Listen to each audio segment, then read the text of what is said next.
নমস্কার, আপনারা শুনছেন মিস্ট্রি হাউস। আজ শুনবেন মিচেল মার্শাল স্মিথের লেখা শিট হ্যাপেন্স অবলম্বনে কুয়াশা ঘেরা রাতে। জম্বি নিয়ে কোনো সিনেমা কি দেখেছেন? নিশ্চয়ই দেখেছেন। সর্বপ্রথম জম্বিকে নিয়ে মুভি তৈরি হয়েছিল 1932 সালে। নাম ছিল হোয়াইট জম্বি।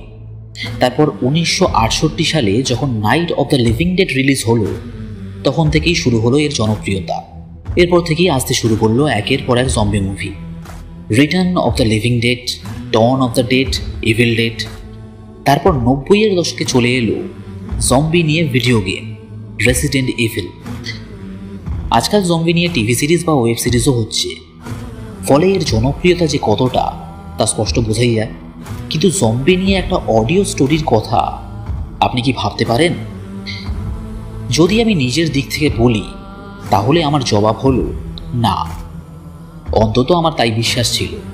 কিন্তু আজ যে গল্পটা পাঠ করতে চলেছি, সেটা পড়ার পর আমার ধারণায় পরিবর্তন এসেছে। আসলে জম্বি নিয়ে লেখা 2-4টে গল্প আমি এর আগে পড়েছি, কিন্তু সেগুলোতে রক্তারক্তির বর্ণনা ছাড়া আর তেমন আকর্ষণীয় কিছু খুঁজে পাইনি। তবে আজকের গল্পে আমি খুঁজে পেয়েছি অন্য কিছু। এখানে এক বাথরুমের মধ্যে ঘটছে একটা মজার ঘটনা, সেই সাথে বাইরে গড়ে উঠেছে ভয়ানক এক পরিস্থিতি। আজকের কাহিনী শুরু করার আগে একটা বিশেষ বার্তা। সকলের কাছে অনুরোধ রইল, খাবার হজম হয়ে যাওয়ার পর এই গল্পটা শুনবেন। কারণটা গল্প শুনেই বুঝতে পারবেন। যাই হোক, কথা কম কাজ বেশি। আসুন শুরু করা যাক আজকের গল্প। মাইকেল মার্শাল স্মিথের লেখা কাহিনী অবলম্বনে কুয়াশা ঘেরা রাতে।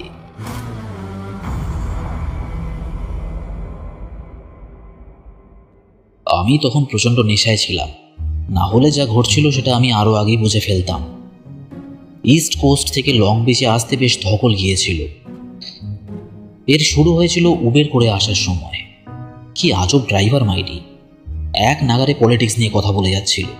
তারপর ছিল 2টো বিমান যাত্রা, যার মাঝে ছিল দীর্ঘ বিরতি। কারণ আমার অ্যাসিস্ট্যান্ট শ্যানা, সে আমার খরচ কম করায় অত্যন্ত মনোযোগী। সে এমন মেয়ে নয় যে ঘন্টার পর ঘন্টা একটা এয়ারপোর্টে ঘোরাফেরা করার পর শেষে মদ খেতে বসে যায়।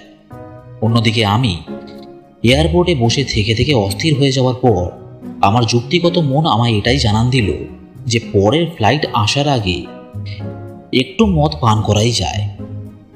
যতক্ষণে আমি কুইন মেরি জাহাজে এসে পৌঁছালাম, আমার নেশা প্রায় চরমে উঠে গিয়েছিল। আর হ্যাঁ, জাহাজ মানে আমি কিন্তু বিশাল এক জাহাজের কথা বলছি।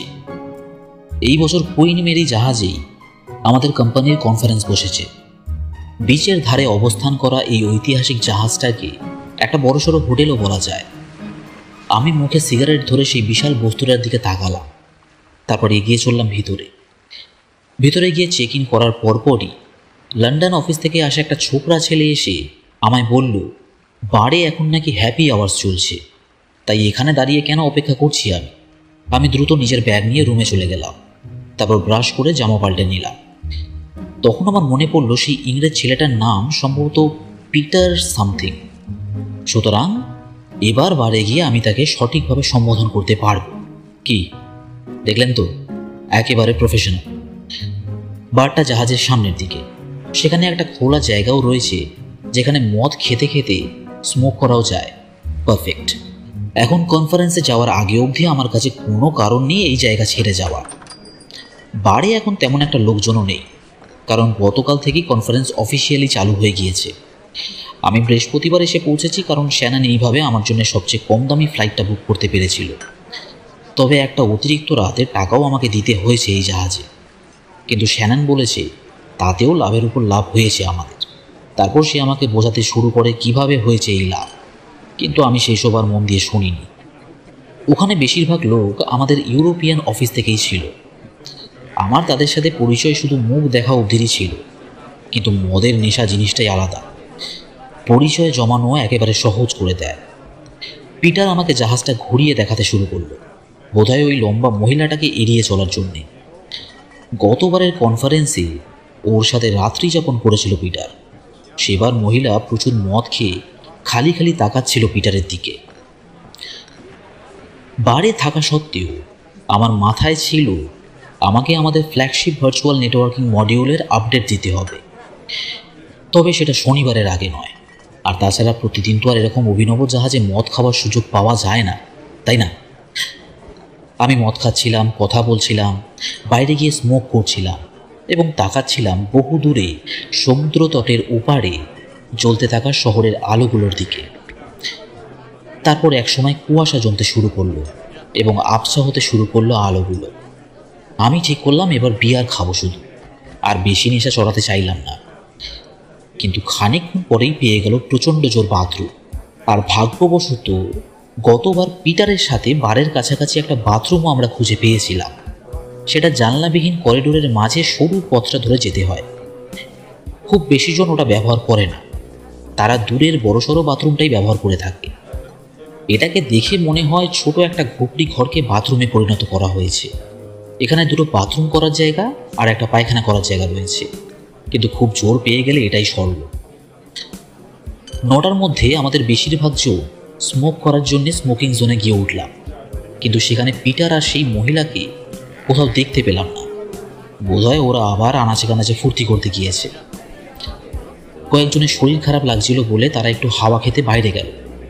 এখন আর সামনের দৃশ্য দেখা যাচ্ছে না, ঘন কুয়াশার চাদরে সেটা ঢাকা পড়ে গিয়েছে। আমি ভিতরের দিকে এগিয়ে চললাম, কিন্তু যাবার পথে দুবার দেওয়ালে ধাক্কা খাওয়ার আমি বুঝতে পারলাম আমাকে এবার মদ খাওয়ায় একটু লাগাম দিতে হবে। বাথরুমে প্রবেশ করতে দেখলাম পায়খানার দরজা দেওয়া। এই ভালো যে আমার শরীরের হজম ক্ষমতা ভালো থাকায় আমায় দিনে একবার করে গেলেই চলে যায়, যেটা আমি করে থাকি সকালে ব্রেকফাস্টের পর। আমি ওখান থেকে কিছুটা এগিয়ে গিয়ে বাথরুম করতে গিয়ে লক্ষ্য করলাম ঘরটা নিচ দিয়ে একজোড়া জুতো দেখা যাচ্ছে। কাজ শুরু করার আগে আমি একটু কেশে নিয়ে অন্যজনকে জানান দিলাম যে সে একা নেই, বলা যায় ভদ্রতার খাতিরে। তারপর পরিষ্কার কানে এলো। আমি নাক চেপে ধরি, গন্ধ শুকেই বোঝা গেল কেউ একজন পেট খালি করা শুরু করে দিয়েছে। তাই চেষ্টা করলাম তাড়াতাড়ি কাজ সারা। তার একটু বাদেই ওই ঘর থেকে আরও একটা শব্দ কানে এলো আমার। প্রথমে একটা ঘোঁত শব্দ, তারপর হাঁপানি এবং সবশেষে কুকিয়ে ওঠার মতো একটা শব্দ। খুব নিচু স্বরে কথাটা বলল সেই লোকটা। ও ফাক, আপনি ঠিক আছেন তো ভাই? কিছু না ভেবেই প্রশ্নটা করে ফেলি আমি। কিছুক্ষণ সব চুপচাপ। তখন আমার উপলব্ধি হলো হয়তো লোকটা আমার একটু আগের কাশির শব্দটা শুনতে পায়নি। ভারী বিশ্রী ব্যাপার হয়ে গেল তো। তারপর আবার একটা ঘোঁত শব্দ শুনতে পেলাম। I am sorry, I am really sorry, বলল সে।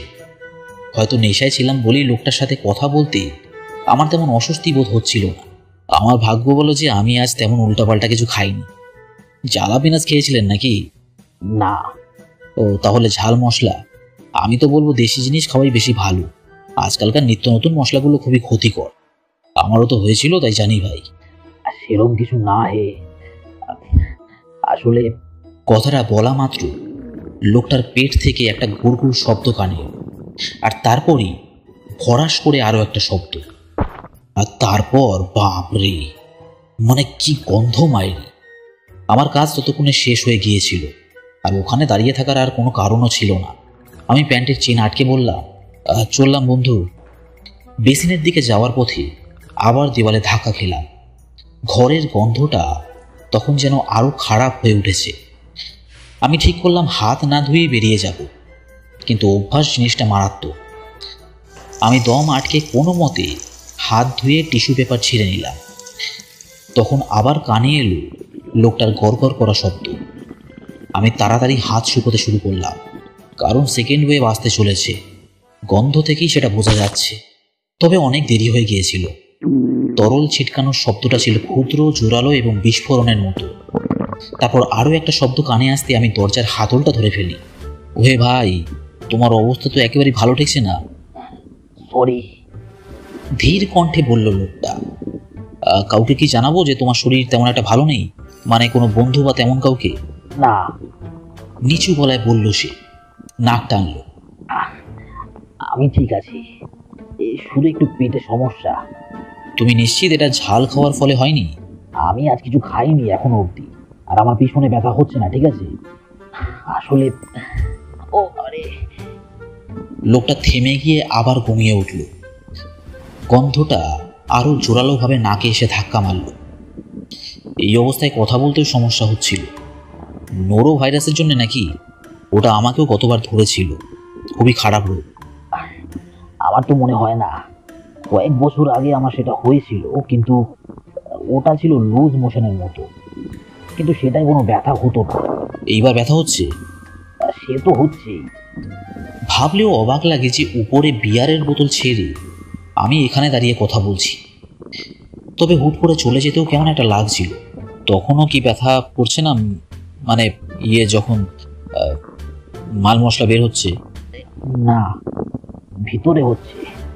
মনে হচ্ছে একটা হাত আমার নাড়ি ফুড়ি চেপে ধরে আবার ছেড়ে দিচ্ছে, কিন্তু একটু পর আবার সেটা চেপে ধরছে এবং আরো জোর দিয়ে। শুনে তো ভালো মনে হচ্ছে না। একেবারেই ভালো না। এটা হঠাৎ করেই হলো। আমি একটু আগে বাড়ি বসে মজা করছিলাম, তারপর হঠাৎ করে এই যন্ত্রণা শুরু হলো। ভাগ্য ভালো ঠিক সময় মতো এসে পড়েছিলাম এখানে। এনিওয়ে, আমি কার্ল হ্যামিক, মেডিসিন অফিস থেকে। রিক মিলার, বোস্টন থেকে। ও হ্যাঁ, RX 350i এর কোনো আপডেট আছে নাকি? এখনো দেরি আছে। জানতাম। শনিবার অবধি কাউকে কিছু বলো না। আমি একটা অ্যানাউন্সমেন্ট করতে চলেছি। হ্যাঁ, একদম। আমি ভাবলাম ওকে শুভকামনা জানিয়ে বেরিয়ে যাব, কিন্তু তখন মাথায় এলো হতে পারে আসার পথে বেশ কিছু জায়গায় ছোঁয়া লেগেছে ওর। আমি জানিও না পেট ব্যথা রোগ ছোঁয়াচে হয় কিনা, কিন্তু যেহেতু সামনে আমার একটা প্রেজেন্টেশন আছে, তাই আর ঝুঁকি নিলাম না। আমি আবার সিঙ্কের কাছে গিয়ে বেশি করে সাবান নিয়ে হাত ধুলাম। না, এবার থেকে অন্য বাথরুমটাই ব্যবহার করব, সে যত দূরেই হোক না কেন। হাত ধোয়ার সময় কানে এলো ভিতর থেকে আসা ঘুমানির শব্দ এবং সেই সাথে লম্বা শ্বাস নেওয়া। আমি চোখ ঘুরিয়ে নিলাম। অনেক হয়েছে, আর এই গন্ধ নিতে পারছি না। আবার হচ্ছে নাকি? তাই তো মনে হচ্ছে। দাঁত চিপে বলল সে। এবার এটা আরো খারাপ মনে হচ্ছে। লোকটা কাঁতরে উঠল। ভাবলাম ওকে সান্ত্বনা দেওয়ার জন্য কিছু একটা বলি, তবে মাথায় রাখতে হবে সেটা যেন আজব না শোনায়। কিন্তু এই সময় বুঝলাম আমার ফোনটা বেজে উঠেছে। শ্যানন ফোন করছে। এখানে ওর সাথে কথা বলা উচিত না হলেও আমাকে কথা বলতেই হবে। এই জগতে শ্যানন বোধহয় সবচেয়ে শ্রেষ্ঠ অ্যাসিস্ট্যান্ট। আমি বাইরে থাকলে সবকিছু ঠিকঠাক কিভাবে রাখতে হয় সেটা ও জানে। ও আমাকে ফোনের রিমাইন্ডার দিয়ে দেয়, আমার শিডিউল ঠিক করে এবং প্রত্যেক সকালে আমার মেইলগুলো সাজিয়ে রাখে। তবে খুব গুরুত্বপূর্ণ সময় ছাড়া ও আমায় কল করে না। ভিতরের লোকটা আবার ঘুমিয়ে উঠল। এই সময় বাইরের দরজাতেও একটা আঘাত করার শব্দ এলো। আমি ভিতরে ঢোকার পর দরজা বন্ধ করে ঢুকেছিলাম। খালি নেই, হাত দিয়ে বললাম আমি। বাইরে যে ছিল সে হাতলটা ধরে খানিক নাড়িয়ে দরজায় আবার আঘাত করল। তার একটু পর চলে গেল সে। শ্যাননও দেখলাম ফোনটা কেটে দিয়েছে। বোধহয় তেমন জরুরি কিছু ছিল না। থ্যাঙ্কস ভাই, কার্ল বলল। আমি চাইছিলাম না এখানে আর কেউ ঢুকুক। বুঝতে পারছি। চাপ নেই, আমিও বেরিয়ে যাবো এবার। আর আমি বাইরে গেলে আশা করছি তুমি একটু বেরিয়ে এসে দরজাটা দিয়ে দিতে পারবে। হ্যাঁ ঠিক আছে, আমি যদি সুযোগ পাই এখান থেকে বেরোবার। হঠাৎ চুপ করে যায় সে। সেই পুরনো শব্দটা করে ওঠে আবার। তার একটু পরেই কানে এলো বেশ জোরে পেট গুড়গুড় করার শব্দ। এই মেরেছে বলে আমি বাইরে বেরোনোর জন্য দরজার দিকে এগোচ্ছিলাম, আর তখনই আবার ফোনটা বেজে ওঠে আমার। শ্যানন আবার ফোন করছে। ফোনটার জবাব দেওয়া উচিত আমার। দেখো ভাই কার্ল, একটা ফোন এসেছে আমার, ঠিক আছে? হ্যাঁ, যা ইচ্ছা। প্লিজ একটু চেষ্টা করো। কি চেষ্টা করব? জানি না ভাই, গন্ধটা। আমার কিছু করার নেই। বুঝলাম, কিন্তু 2 মিনিট একটু ধরে রাখার চেষ্টা করো, তাহলেই চলবে। আচ্ছা, চেষ্টা করছি। বলে শ্বাস ছাড়ে সে। আমি কলটা রিসিভ করলাম। হ্যালো রিক। সাথে সাথে বলে ওঠে শ্যান। হ্যাঁ, আমিই বলছি, এটা আমারই ফোন। আমি একটু ব্যস্ত আছি এখন। মদ খেয়েছো নাকি? মনে হলো সেটা না বলাই ভালো। Come on Shaan. অবশ্যই না, মানে হ্যাঁ একটু, আচ্ছা হ্যাঁ, আমি মদ খেয়েছি। তো কি ব্যাপার বলো, কি জন্য ফোন করছো? তোমায় ওখান থেকে এক্ষুনি বেরোতে হবে। আমায় কি? তুমি কি আমার ইমেলগুলো দেখোনি? ইমেল? না তো, কখন? প্রায় 1 ঘন্টা হয়ে গেল। শ্যানান, আমি এখন কনফারেন্সে রয়েছি, অনেক লোকের সাথে আমায় কথা বলতে হচ্ছে, তাই বারবার ফোন দেখার সময় আমার কাছে নেই। তুমি কি টিভিও দেখোনি? বাড়ি কোনো টিভি নেই। ওখানে কোথাও টিভি নেই? এটা সেই রকম বার নয়। রিক, তুমি এক্ষুনি ওখান থেকে মাটিতে নেমে এসো। আমি মাটিতেই আছি শ্যানান, সিরিয়াসলি। কি হয়েছে বলো তো? না, তুমি বোটে আছো। হ্যাঁ, কিন্তু সেটা তীরের কাছেই দাঁড় করানো। তবুও ওটা সমুদ্রের উপরেই ভাসছে, তাই না? টেকনিক্যালি তাই, কিন্তু টিভিতে বলছে সবাইকে সমুদ্র থেকে দূরে থাকতে। সেটা যে কোনো অংশই হোক না কেন, সবাই যেন সমুদ্র থেকে দূরে থাকে। কি সব বলছো তুমি? কার্ল এই সময় আবার একটা গোমানির মতো গর্জন করে ওঠে। এবার একটা অনেকটা সুরের মতো শোনালো, অনেকটা দীর্ঘ। ও শিট! তাকে বিভ্রান্ত শোনালো। শ্যানান, কি হয়েছে সেটা খুলে বলো। যেমনটা মেসেজে বলো ঠিক সেইভাবে, ছোট করো। শ্যানান কিছু একটা বলল, কিন্তু বাইরের দরজায় আবার ধাক্কার শব্দ হতে আমি আর সেটা শুনতে পেলাম না। সেই আঘাত ঠিক টোকা মারার মতো ছিল না। শুনে মনে হলো কেউ যেন দরজা ভাঙার চেষ্টা করছে। আরে ভাই, খালি নেই। আমি আবার বললাম। খানিকক্ষণ আবার চুপ, তারপর পুনরায় ধাক্কা পড়া শুরু হলো, এবার আরো জোরে। ওদের বলো সামনে আরো একটা রেস্টরুম আছে। ক্লান্ত স্বরে বলল কার্ল। আমার মাথাটা সত্যি খুব ব্যথা করছে, দরজা ধাক্কানোর শব্দটা নিতে পারছি না। আমি তেমনটাই করতে যাচ্ছিলাম, কিন্তু আবার হঠাৎ করেই সেই শব্দ বন্ধ হয়ে গেল। সবকিছু আবার শান্ত। এমন সময় কানে এলো চিৎকার দেবার মতো একটা আওয়াজ। আমি চুপ করে তাকিয়ে রইলাম দরজার দিকে। কি ছিল ওটা? আমি ভুলেও গিয়েছিলাম যে ফোনটা কানে ধরা রয়েছে আমার।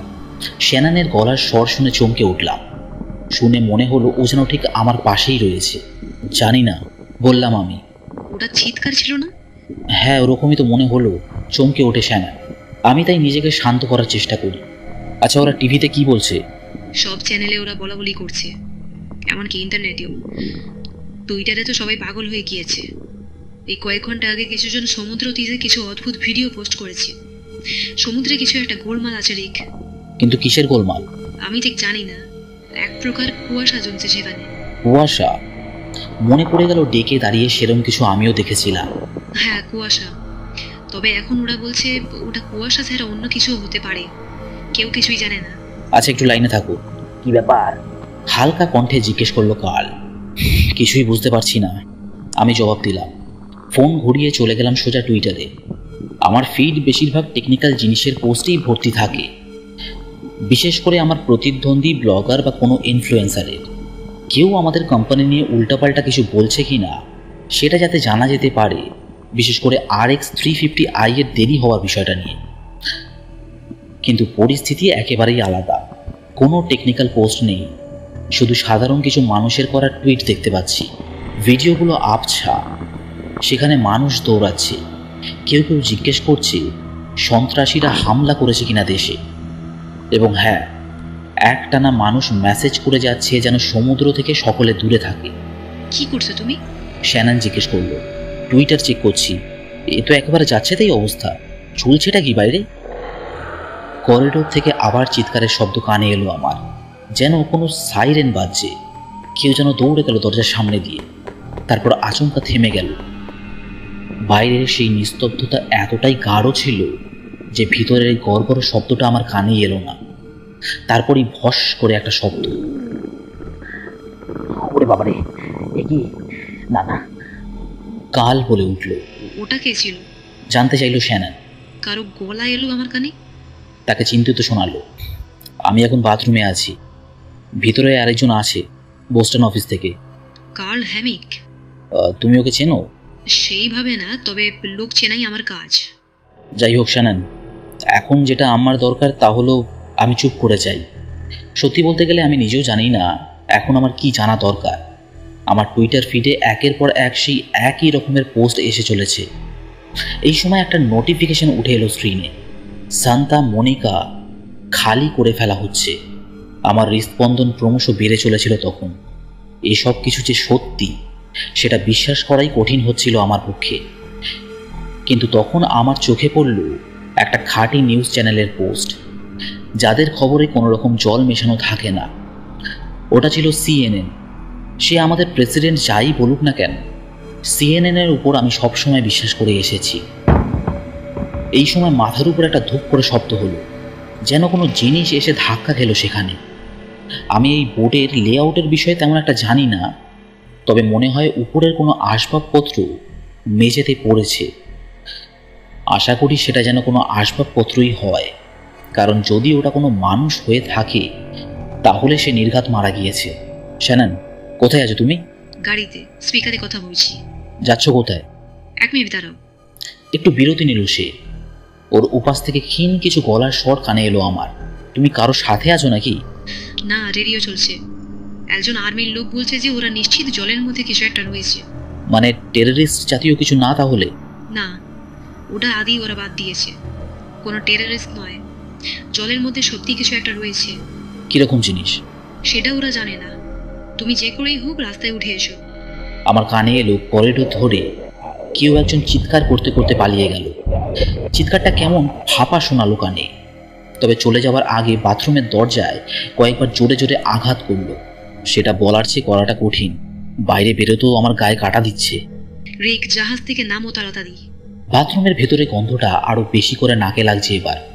এতক্ষণ যাবৎ পায়খানার দিক থেকে ভেসে আসা ঘরঘরানি ছপছপানি শব্দগুলোর দিকে আমার একেবারেই মন ছিল না। খানিকক্ষণ আগে যেসব জিনিস আমি দেখলাম বা শুনলাম, তাতে আমার মাথাটা আরও যেন বেশি ঘুরপাক খাচ্ছিল। আমার একটু সময় লাগলো বুঝতে যে আমার ফোনটা আবার ভাইব্রেট করছে। আরেকটা কল ঢুকছে ফোনে। স্ক্রিনে লেখা পিটার, লন্ডনের পিটার। একটু দাঁড়াও শ্যানন, লাইনে থাকো। কেন, কি হলো? আমি ওকে মিউট করে দিয়ে অন্য কলটা ধরলাম। পিটার, তুমি কোথায়? পিটারের কণ্ঠ উত্তেজিত, সেই সাথে মিশে রয়েছে হালকা নেশার ছাপ, কিন্তু আমার মতো নয়। বাথরুমে। কোনটা? বারের কাছে যেটা, সেটাই। দরজা বন্ধ আছে তো? হ্যাঁ আছে। বেশ বেশ, ওভাবেই রাখো ওটাকে। ব্যাপার কি, তুমি কোথায়? আমি উপর তলায় আছি, ইনকার সাথে এখানে এসেছিলাম। যাক, বাদ দাও। সেও কি তোমার সাথেই আছে? এখন আর নেই, ওকে সিঁড়ি দিয়ে ফেলে দিয়েছি আমি। কি? ওর শরীর খারাপ লাগছিল বলে আমরা বার থেকে বেরিয়ে আসি। ভাবলাম হয়তো ভটকার জন্য এরকম হচ্ছে, কিংবা ওর মাথায় হয়তো অন্য কিছু চলছিল, কিন্তু না, ওর সত্যি সত্যি শরীর খারাপ লাগছিল। তাই আমি ওকে নিয়ে আসি বাথরুমে। যখন ও বাথরুম থেকে বের হয়, বলে ওর এখন ভালো লাগছে। আমরা তখন উপরের দিকে উঠে আসি একটু হাওয়া খেতে, কিন্তু তারপর সে কিরকম অদ্ভুত আচরণ করতে শুরু করে দেয়। আর পিটার, একটু দাঁড়াও, আমার অ্যাসিস্ট্যান্ট হোল্ডে আছে। আমি তৎক্ষণাৎ শ্যাননের দিকে চলে গেলাম। কোনো নতুন খবর আছে কি? না, ওই একই খবর। এখনো কি গাড়িতে? হ্যাঁ, আর দিক বলছি যে। আমি আবার চলে গেলাম পিটারের দিকে। সে তখনও কথা বলছে। আমার গাল বেয়ে রক্ত ঝরছিল। আমার কাছে আর কোনো রাস্তা ছিল না। মেয়েটা আমার মুখ কামড়াতে আসছিল। হ্যাঁ, সে কি? ওখানে আর কেউ আছে নাকি? না। দাঁড়াও তো, পোড়া পোড়া গন্ধ আসছে নাকি? কি পোড়ার গন্ধ? আগুনে পোড়ার গন্ধ। রিক, কুয়াশার মধ্যে একরকম আভা বের হচ্ছে। মনে হয় ওটা মোহনার দিক থেকে আসছে। হাঁটা পথের দিকটায়? না, শহরের দিক থেকে। বুঝতে পারলাম এখন একটা কাজ করেই আমি মনটাকে একটু শান্ত করতে পারবো। পকেট থেকে একটা সিগারেট বের করে চালালাম। এখানে স্মোক করা বারণ আছে। এই সময় কার্ল আবার কথা বলে উঠল, খুব ক্ষীণভাবে। সিরিয়াসলি, তুমি এতক্ষণ সব শুনছিলে? এটা নো স্মোকিং জোন। হ্যাঁ, এখানে যা গন্ধ মনে হচ্ছে আমি নর্দমার মধ্যে আছি কার্ল, আর সেটার জন্য তুমি দায়ী। তাই ধোয়ার গন্ধ তোমায় একটু সহ্য করতেই হবে। ওটাকে জিজ্ঞেস করলো পিটার। কার্ল, বোস্টন থেকে। হ্যাঁ, আমি চিনি কালকে, কিন্তু এই গন্ধ নিয়ে কি বলছিলে? ওর পেট খারাপ হয়েছে। হ্যাঁ, এখনই ওখান থেকে বের হও, উত্তেজনার সাথে বলে ওঠে পিটার। বেরো ওখান থেকে। তুমি তো একটু আগে বললে আমাকে এখানে থাকতে। হ্যাঁ, কিন্তু আমি তো এটাও বললাম যে ইনকার সাথে কি হয়েছিল। তুমি কি কিছু শোনোনি? না, আমি আমার অ্যাসিস্ট্যান্টের সাথে কথা বলছিলাম তখন। ইনকার পেটটা ওটা ফেটে গিয়েছিল। এখানে আসার পর পেট থেকে গুড়গুড় শব্দ আসছিল, আর ওটা, সে কি জঘন্য দৃশ্য। কিন্তু ও তখন বললো নাকি ওর এখন ভালো লাগছে, আর ঠিক তারপরই ও আমায় কামড়াতে আসে। কাল, তোমার পেটের অবস্থা কেমন? আবার একটা ফচাত করে শব্দ হওয়ার পর কার্ল বলল, এই বাবা, কত রক্ত! রক্ত? চারদিকে রক্ত। আমি একটু দূরে সরে এসে তাকালাম স্টলের দরজার নিচটায়। দেখলাম লাল রঙের তরলে ভেসে গিয়েছে সেখানটা। তারপর চোখ তুলে সিলিংয়ে তাকালাম, দেখলাম উপর দিকেও রক্ত ছিটকেছে। কিন্তু আমার এখন বেশ ভালো লাগছে, অনেকটা আরাম লাগছে। বাইরে আবার দৌড়াদৌড়ি শব্দ, চেঁচামেচির শব্দ কানে এলো আমার। মনে হয় কাজ শেষ হয়েছে আমার, বলল কার্ল। অদ্ভুত শোনালো ওর গলা।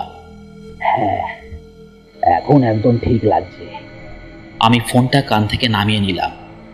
ওপাশ থেকে তখনও পিটার চেঁচিয়ে চলেছে, আমার মনে হয় তোমার ওখানেই থাকা উচিত। আমি কোনো ডাক্তার বা কাউকে ডেকে আনছি। না না, আমি একদম ঠিক আছি। ওখানে চারদিকে রক্ত পড়ে রয়েছে কাল। সে ঠিক আছে, সত্যি বলতে গেলে রিক, এখন সব ঠিক আছে। ওর কণ্ঠ কঠিন এবং স্বাভাবিক শোনালো। আমায় সঙ্গ দেওয়ার জন্য ধন্যবাদ। তুমি কি পিটার স্ট্রিগারের সাথে কথা বলছো? হ্যাঁ। হ্যাঁ, লোকটা দারুণ। আমাদের ওকে গিয়ে খোঁজা উচিত, আর বাইরে কি ঘটছে সেটা বুঝতে হবে। কাল স্টলের দরজাটা খুলে দিল। আমি মনে মনে ভাবলাম, হ্যাঁ ঠিকই, আমরা তিনজন একসাথে থাকলে এই ঝামেলার মধ্যে থেকে নিশ্চয়ই বেরোতে পারবো, তাই না? কিন্তু তখন আমার নজরে এলো কার্লের প্যান্টটা এখনো হাঁটুর নিচে নামান। এটা তো ভারী অদ্ভুত। যখন সে দরজাটা খুললো আমি ওকে ঠিক করে চিনতেও পারলাম না। আমাদের এর আগে দু একবার দেখা হয়েছে, কিন্তু এখন সে অর্ধনগ্ন এবং তার শরীর রক্ত এবং খয়েরি রঙের এক তরলে পরিপূর্ণ। ওর চোখ দিয়েও রক্ত বের হচ্ছে। খুব খিদে পেয়েছে। আমার ঘাড়ের দিকে নজর দিয়ে বলল সে। চিন্তা করার আর সময় আমার কাছে ছিল না। সজোরে স্টলটার দরজায় লাথি মারলাম। কার্লের শরীরটা ছিটকে গিয়ে পড়ল পিছনে। দেওয়ালের সাথে মাথা বাড়ি খেল, কিন্তু তবুও সে দাঁড়িয়ে রইল নিজের পায়ে ভর রেখে। নিচে রক্ত পড়ে থাকায় ওর পা পিছলে যাচ্ছিল, কিন্তু উল্টে পড়ল না। কানে এলো পিটার জানতে চাইছে ওখানে কি হচ্ছে। কার্ল, আমার মনে হয় না ও ঠিক আছে, আমি বললাম। যে করেই হোক ওকে নিহত করো, বলল পিটার। যতক্ষণ না নিশ্চিত হচ্ছে ওকে মেরে যাও। আমি ইনকাকে 3বার সিঁড়ি দিয়ে ফেলার পর গিয়ে ও থেমেছিল। কার্ল আবার আমার দিকে এগিয়ে আসতে শুরু করলো। আমি আবার আরো জোর দিয়ে দরজায় লাথি মারলাম। ওর শরীরটা টয়লেট আর দেওয়ালের মাঝে গিয়ে সজোরে বাড়ি খেল, কিন্তু তবুও দেখলাম ও নড়ছে, কিন্তু ধীরে ধীরে। দেওয়ালে ধাক্কা লাগায় ওর মাথার আকৃতিটা কেমন অদ্ভুত দেখাচ্ছে। এখনও সে ওঠার চেষ্টা করছে, হাত কাঁপছে ওর। পিটার, কি করবো আমরা? আমাদের এই জাহাজ থেকে বেরোতে হবে। কিভাবে? উপরের ডেকের দিকে এসো, আমি ওখানেই থাকবো। তুমি কি নিচে আসতে পারবে না? দেখো ভাই, এই জাহাজ এখন খুবই বিপজ্জনক হয়ে উঠেছে। তো আমি চাই আমরা একসাথে কাজ করি, কিন্তু তাই বলে নিচে গিয়ে সমস্যায় পড়তে চাই না আমি। কি যাতা! গত বছর টিম ওয়ার্কের বিষয়টা তাহলে পুরো বৃথা গেল, তাই না? ওসব কথা বাদ দাও, আমি বেফালতু মরতে চাই না। আচ্ছা, 1 মিনিট দাঁড়াও। আমি কার্লের দিকে একবার তাকালাম। ওর দেহটা আটকে রয়েছে টয়লেটের দেওয়ালে, ওর চোখ বন্ধ, অন্যটা খোলা। আমি অন্য কলে চলে গেলাম। শ্যানন। হ্যাঁ বলো। বলল। ওখানের অবস্থা কেমন? কার্ল হ্যামিক আমাকে খুন করার চেষ্টা করছিল। আর এক 350i এর কাজ পিছিয়ে দেওয়ার জন্য নাকি? আরে না, ও পাগলা হয়ে গিয়েছিল। তুমি ওখান থেকে বের হও, আমি আসছি। মানে? আমি আসছি ওখানে। তুমি তো ভেগাসে আছো। এখন আর নেই। ওরে বাবারে, কি হলো? আর একটা অ্যাক্সিডেন্ট। কি যাচ্ছে তাই অবস্থা, লোকজন জঘন্যভাবে গাড়ি চালাচ্ছে। আর তুমি? যত তাড়াতাড়ি সম্ভব তোমার দিকে আসছি। এসবের কি দরকার? কারণ আমি তোমার অ্যাসিস্ট্যান্ট করুন, এটাই আমার কাজ। আসলে সেটা নয় সেনা। আর তাছাড়া ভেগাস এখান থেকে অনেক দূর, তোমার অনেক ঘন্টা লেগে যাবে এখানে আসতে। যদি অবস্থা ভালো থাকে তাহলে আশা করছি আমি 5 ঘন্টার মধ্যে ওখানে পৌঁছে যাব। আমি প্রায় 2 ঘন্টা যাবৎ গাড়ি চালাচ্ছি। এখন আমায় রাস্তায় নজর দিতে হবে। আচ্ছা, তাহলে পরে কথা বলছি। তোমার মায়ের কি খবর? তিনি ঠিক আছেন? ভেগাসের সকলেই ঠিক আছে। ওখানে সবাইকে বাড়িতে থাকার নির্দেশ দেওয়া হয়েছে। আমার মা এখন ক্যাসিনোতে রয়েছে, পরম আনন্দে। তুমি তাড়াতাড়ি জাহাজ থেকে বের হও। আর তারপর ও ফোনটা কেটে দিল। আমি ফিরে তাকাতেই দেখলাম কার্ল আবার ওঠার চেষ্টা করছে, হাত পা নাড়াচ্ছে সে। আমি নিজের মনটাকে শক্ত করে কষে লাথি লাগালাম ওর বুকে। কার্লের শরীরটা উল্টে পড়ায় বিচ্ছিরি রকমের একটা শব্দ হলো। আমার বিশ্বাসও হচ্ছে না যে আমি কার্ল হ্যামিককে মেরে ফেলেছি, কিন্তু আমি ভুল ছিলাম। একটু সময় যেতেই দেখলাম সে আবার নড়াচড়া শুরু করেছে। ওর ঘাড়, ওর আঙুল সব কিছু আজবভাবে মোচড় খাচ্ছে। আমার মনে পড়ল লাইনের অন্য পাশে পিটার অপেক্ষা করছে। কার্লের দিকে নজর রেখে আমি ফোনটা কানে নিলাম। তুমি লাইনে আছো? শোনো, তুমি অর্ধেক রাস্তায় এসো, বলল পিটার। তোমার পুরোপুরি আসতে হবে না। রিসেপশনে দেখা করা যাক, যেখানে আমাদের প্রথম দেখা হয়েছিল। বেরোনোর রাস্তাটা ওখানেই রয়েছে। তাড়াতাড়ি করো রিক, আমি বেশিক্ষণ দাঁড়াবো না। ঠিক আছে। আমি কলটা কেটে ফোনটা পকেটে ঢুকিয়ে নিলাম। কার্ল ধীরে ধীরে উঠে দাঁড়াচ্ছে। আমি জানিও না ওকে এখন কি বলবো। আমি দরজায় কান পেতে বাইরেটা শোনার চেষ্টা করলাম। কিছু শব্দ তো আসছে বটে, কিন্তু সেটা ক্ষীণ এবং বহু দূর থেকে। মনে পড়ে গেল ভিডিও গেম খেলার সময়গুলো। বুঝলাম যা করার দ্রুত করতে হবে। আমি খুব সাবধানতার সাথে দরজাটা ফাঁক করে বাইরে উকি দিলাম। উল্টো দিকের দেওয়ালে চোখ যেতেই নজরে পড়ল সেখানে রক্ত লেগে এখনো গড়িয়ে গড়িয়ে পড়ছে। সেই বিদঘটে গন্ধটা ওখান থেকেও আসছে। বাঁদিকে বারের দিক থেকে শোনা গেল অ্যালার্মের শব্দ। দেখে লাগছে ওখানে আগুন লেগেছে। হলদে আভা, কটকট শব্দ এবং ধোঁয়া বের হচ্ছে সেখান থেকে।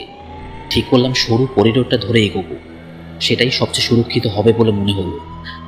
আর এখান থেকে রিসেপশনের সিঁড়িটাও কাছেই পড়বে। কয়েক পা যেতেই একজনের উদয় হলো সেখানে, একটা ওয়েটার। ওকে আমি আগেও দেখেছি, কিন্তু এখন ওর মুখের একটা দিক পুড়ে গিয়েছে, গলে গলে পড়ছে চামড়া, এবং ওর একটা চোখ নেই। খুঁড়িয়ে খুঁড়িয়ে হাঁটছে সে, কিন্তু বেশ দ্রুত গতিতে। ও আমার কাছে এসে পড়তে আমি নিজের অজান্তে ওকে ল্যাং মেরে দিই। ওর শরীরটা উল্টে পড়তে আমি সোজা ছুট মারি অন্য পথে। টয়লেটের সামনে দিয়ে যাবার সময় দরজাটা ঝপাত করে খুলে আমার গায়ে এসে পড়ল, সাঁটিয়ে দিল দেওয়ালের সাথে। দেখলাম কার্লকে। প্যান্টটা এখনো নিচে ঝুলছে। আমারই দিকে দৃষ্টিও। সে নড়তে চলতে কোনোভাবে আমাকে ঠিক ধরে ফেলল। কিন্তু আমার মায়ের কাছ থেকে শেখা একটা বিষয় সাথে সাথে আমার মাথায় এসে আঘাত করল। আমি ওর কান চেপে ধরে নিজের মাথাটা দিয়ে সজোরে আঘাত লাগাই ওর নাকে। কার্ল উল্টে পড়ে যায় মাটিতে, আর সুযোগ পেয়ে আমিও দৌড় লাগাই। নিচের দিকে অভিনব মদ সাজিয়ে রাখা জায়গাটায় পৌঁছাতে আর কোনো সমস্যায় পড়তে হলো না আমায়। বড় সিঁড়িটার দিকে আমি যখন এগিয়ে চলেছি, চোখে পড়ল একজন মেঝেতে পড়ে রয়েছে। এই ছেলেটার সাথে আমি খানিক আগেই মদ খাচ্ছিলাম। এমন সময় আচমকা সামনাসামনি দেখতে পেলাম এক মহিলাকে, একেবারে নগ্ন তার শরীর, এবং সেটা রক্তে ভিজে রয়েছে। স্পষ্ট বোঝাই যাচ্ছে এই রক্ত তার নিজের নয়। আমার দিকে নজর করতেই তেড়ে এলো সে আমার দিকে। ওর ভাষা আমি বুঝতে পারলাম না, কিন্তু মনে হলো ওটা জার্মান। খুব দ্রুত কাজ করলো সে আমার কিছু বুঝে ওঠার আগেই দেওয়ালে সাটিয়ে দিল। ভাগ্যবশত কোণ বরাবর গিয়ে লেগেছিল আমার শরীরটা, ফলে শরীরে তেমন একটা জখম লাগলো না। কিন্তু তারপর মেয়েটা চড়ে বসলো আমার গায়ে, আর আমার চোখ খুবলে নেওয়ার চেষ্টা করতে শুরু করলো। ওর মুখ থেকে বিচ্ছিরি গন্ধ বের হচ্ছিল, ঠিক যেমনটা বাথরুম থেকে আসছিল তেমনটাই। চোখ ঘোলাটে হয়ে আসছিল বুঝতে পারলাম। তাও কোনো রকমের শরীরের সমস্ত জোর সঞ্চয় করে নিজের পা ব্যবহার করে চেষ্টা করলাম ওকে দূরে সরানো। কোনো কাজে এলো না সেটা, কিন্তু মেয়েটাকে ভারসাম্যহীন করতে সক্ষম হলাম। সেই সুযোগটা কাজে লাগিয়ে সরে আসলাম ওর উপর থেকে। তারপর ওর মাথাটাকে গায়ের জোর লাগিয়ে ঠুকে দিলাম কাঠের মেঝের ওপর। আমি চোখে তারা দেখতে শুরু করেছি। কোনো মতে ওর মাথাটা লক্ষ্য করে লাথি চালালাম। সেটা গিয়ে লাগলো ওর চোয়াল বরাবর। লাথিটা ঠিকমতো লাগলো কিনা সেটা দেখার ইচ্ছেও আর আমার ছিল না। কোনো দিকে না তাকিয়ে সিঁড়ি বেয়ে উঠে গেলাম উপরে। ল্যান্ডিংয়ে পা ফড়কে প্রায় দেওয়ালে ধাক্কা খেয়ে যেতাম, কিন্তু সময় মতো ভারসাম্য রেখে নিজেকে বাঁচিয়ে দিই। এইভাবে এসে পৌঁছাই রিসেপশনে। সেখানেও এক বিদঘটে অবস্থা। মানুষেরা একে অপরের উপর আক্রমণ করছে, আর বোঝাও যাচ্ছে না কে কাকে মারার চেষ্টা করছে। হতে পারে সবাই সবাইকে মারতে চাইছে। রিসেপশনের ডেস্কের কাছে দেখতে পেলাম পিটারকে। সে একজনের মাথা ক্রমাগত ঠুকে চলেছে টেবিলের মসৃণ একটা অংশে। সেই লোকটাকেও আমি চিনতে পারলাম, সেই ক্লার্কটি যে আমার চেক ইন করেছিল। আমাকে দেখতে পাওয়ার পর পিটার অবশেষে ওকে ছেড়ে দিল। ওর মুখে এবং জামায় খয়েরি রঙের কিছু লেগে রয়েছে। অনেক সময় লাগিয়ে দিলে। আমি নাক টেনে বললাম, তোমার শরীরে পায়খানা লেগে নাকি? হ্যাঁ। কেন? ভাবলাম এতে সাহায্য হতে পারে। আর কেন মনে হলো সেটা? যখন উপরের ডেক থেকে নিচে নামছিলাম দেখতে পেলাম ইনকা তখনও বেঁচে আছে, যদিও আমি ওর 2 পা ভেঙে দিয়েছিলাম। ও আমার পা চেপে ধরে এবং আমি উল্টে পড়ে যাই। বলা ভালো ওর থেকে বের হওয়া নোংরার মধ্যে পড়ে যায়। তখন ভাবলাম যদি আমার থেকে ওদের মতোই গন্ধ আসে তাহলে ওরা আমার দিকে তেড়ে আসবে না। সেটা কাজে দিল? একেবারেই না, পুরো বেকার আইডিয়া ছিল। সত্যিই মাইরি। বাইরের পথে যাওয়ার সময় পিটার সোজা গিয়ে ঢোকে সুভিনিয়ারের দোকানে। সে দ্রুত নিজের জামাটা খুলে ফেলে দেয়, তারপর সেখান থেকে একটা পরিষ্কার জামা নিয়ে পরে নেয় নিজের গায়ে। তারপর ঘুরে দাঁড়িয়ে ওখান থেকে একটা কফি মাগ তুলে নেয় হাতে। কি হলো, কি করছো? পিটার যদি ঠিক সময় মতো কফি মাগটা আমার পিছনে দাঁড়িয়ে থাকা নগ্ন মেয়েটার মাথায় না ছুটত তাহলে আমি গল্প হয়ে গিয়েছিলাম। মেয়েটার মুখটা এর ফলে তুবড়ে যায় এবং থপ করে উল্টে পড়ে সে মাটিতে। ওহ, ধন্যবাদ। Your welcome. নাও এবার চলো বেরোনো যাক। আমরা দরাম করে দরজাটা খুলে ধাতুর তৈরি ওয়াকওয়ে ধরে দৌড়ে চললাম পার্কিং লটের দিকে। কিন্তু আমাদের উপর এটা এফেক্ট কেন করলো না? আমাদের সাথেও তো এমনটা হওয়া উচিত ছিল। জানি না, আর সেসবের পরোয়া করি না, বলল পিটার। সেগুলো নিয়ে পরেও ভাবা যাবে, যদি বেঁচে থাকি তো। হে ভগবান, ওদিকে দেখো। রিসেপশনের ওখানে প্রায় 40 জন মতো মানুষ একে অপরের সাথে মারামারি করছে। দেখে বোঝাও মুশকিল কে মারছে আর কে নিজের আত্মরক্ষা করছে। আমি মাদ্রিদের সেই ছেলেটাকে দেখতে পেলাম। তাকে দেখে মনে হলো সে অন্যদের আক্রমণ করার থেকে ওখান থেকে পালাবার চেষ্টাই করছে। আমরা কি ওকে গিয়ে ওসব বাদ দাও, বললাম আমি আর ওখানে যাচ্ছি না। আমিও একমত, কিন্তু আমাদের প্ল্যান কি? আমাদের জাহাজ থেকে বেরিয়ে একটা সুরক্ষিত জায়গা খুঁজতে হবে। নিচে তাকিয়ে একবার দেখো। সে আঙুল দিয়ে ডকের দিকে ইশারা করল। ওখানে গিজগিজ করছে লোকে, চিৎকার করতে করতে এপাশ ওপাশ দৌড়াচ্ছে তারা। কয়েকজনের কাছে বন্দুক রয়েছে আর বাকিরা হাত দিয়েই মারছে। পুরো ক্যাচাল বেঁধে রয়েছে নিচে। আমাদের কোথাও লুকিয়ে থাকতে হবে। আর তারপর কি? আমার অ্যাসিস্ট্যান্ট আসছে, শ্যানন। তুমি ওর নাম জানলে কি করে? সবাই জানে যে তুমি ওকে দ্বিগুণ টাকার লোভ দেখিয়ে নিজের অফিসে নিয়ে এসেছো। অন্যান্য অ্যাসিস্ট্যান্টরা এতে খুশি নয়। ওয়েল, আমার বিশ্বাস সেটা আমাদের কাজেই দেবে। সে এখন ভেগাস থেকে গাড়ি চালিয়ে আমাকে নিতে আসছে। এটাই হলো কাজের প্রতি মনোযোগ। সেই কারণেই আমি তৈরি হয়ে থাকতে চাই। তাও ঠিক। সে এবার নিজের পকেট থেকে 2টো ছোট বোতল বের করলো। একটা আমার হাতে দিয়ে বলল, এই নাও। এটা কি? Jack Daniels. প্লেনে ঝেপে দিয়েছিলাম। ও ভাই বাঁচালে, চিয়ার্স। আমরা দ্রুত জ্যাক ড্যানিয়েলসটা গলায় ঢাললাম, তারপর বোতলগুলো ফেলে দিলাম দূরে এবং ছুট লাগালাম। 3টে করে সিঁড়ি টপকে টপকে নেমে এলাম মাটিতে। সেখানে একটা মোটা মতো লোক আমাদের উপর ঝাঁপিয়ে পড়ছিল। তাকে কোনো রকমে এড়িয়ে যেতে সক্ষম হলাম আমরা। লোকটা সপাট করে গিয়ে পড়ল কংক্রিটের মেঝেতে। তারপর দেখে শুনে আমরা পার্কিং লটে এসে পৌঁছালাম। সেখানে সবকটা গাড়িতেই আগুন লেগে রয়েছে। ঘন ধোঁয়ায় ছেয়ে রয়েছে বাতাস। সেখানে মিশে রয়েছে টায়ার পোড়া গন্ধ এবং বহু দূর থেকে ভেসে আসছে সাইরেনের শব্দ। মাথার উপর খুব নিচ দিয়ে একটা হেলিকপ্টার উড়ে গেল। সেটা থামলো না, সোজা চলে গেল তীরের দিকে। হেলিকপ্টারে বসে থাকা একজন সৈনিক বড় সড়ো একটা মেশিন গান হাতে নিয়ে জলের দিকে তাক করে গুলি বর্ষণ করতে শুরু করে দিল। অবস্থা তো ভালো লাগছে না, বলল পিটার। তাতে কোনো সন্দেহ নেই। কে জানে সমুদ্র থেকে আর কি উঠে আসবে। সমস্যা গুরুতর। আমাদের যে করেই হোক এখান থেকে বেরিয়ে মেইনল্যান্ডে উঠতে হবে। কিন্তু শ্যানন আমাদের খুঁজে পাবে কি করে? বিড়বিড় করলাম আমি। তারপর নিশ্চিত কণ্ঠে বললাম, সে জানে কনফারেন্স কোথায় বসেছে। সে ঠিক খুঁজে বার করবে আমাদের। পার্কিং লট পেরিয়ে এসে পৌঁছালাম এক জায়গায় যেটা চলে গেছে ব্রিজের দিকে। সেই ব্রিজ পার করলেই আমরা পৌঁছে যাব মেইনল্যান্ডে। তুমি সকালে দৌড়াও? পিটার জিজ্ঞেস করল। হ্যাঁ, সপ্তাহে কয়েকবার 5 কিলোমিটার করে দৌড়াই।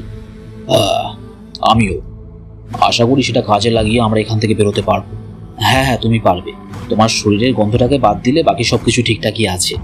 আমি খানিক ঠাট্টা করে বললাম, সবার শরীর থেকেই এখন বাজে গন্ধ বের হচ্ছে। আমি কখনোই ভাবিনি পৃথিবীর শেষ হওয়ার সময় সবকিছু এরকম বিচ্ছিরি গন্ধে ভরে যাবে। আমিও না, তবে গন্ধটা আরো খারাপ হবে বলেই মনে হচ্ছে। ব্রিজের কাছে পৌঁছে খুব খারাপ একটা দৃশ্য চোখে পড়ল আমাদের। 4 জন মহিলা ব্রিজের ধারে একে অপরের হাত ধরে দাঁড়িয়েছিল। তারপর নিঃশব্দে তারা ঝাঁপ দিল নিচে। তুমি ঠিক বলেছিলে, পিটার বলল। কোন বিষয়ে? আমি জিজ্ঞেস করি। পিছনে তখন একরাশ লোক ছুটে আসছে, হাত পা ছুটতে ছুটতে। পিটার নিজের দৌড়ানোর গতি বাড়িয়ে দিল। RX 350i দেরি হওয়ার বিষয়ে এখন আর কেউই পরোয়া করবে না। নার্ভাস ভঙ্গিতে দুজনে হেসে উঠলাম। গতি যতটা সম্ভব বাড়িয়ে ব্রিজ ধরে ছুটে চললাম সামনে আগুনে জ্বলতে থাকা শহরটার দিকে।